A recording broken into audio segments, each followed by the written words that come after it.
अय अय काय रे? इकडं इकडं आणली काय? अरे खुर्ची विकत घातली. इकडे दे.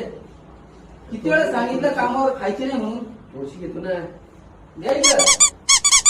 थोडीशी घेतो ना. आयुष्य गेलं तुमचं. किती वेळा सांगितलं कामावर खायचे नाही, बाहेर साहेब आले, पार्टी लोक येतात. हा समजत नाही का सांगितलेलं? किती वेळा सांगायचं तुम्हाला? वाईट असतं नाही. परत खाली तर बघा तुम्ही. काम करा काम. बसले तिथे.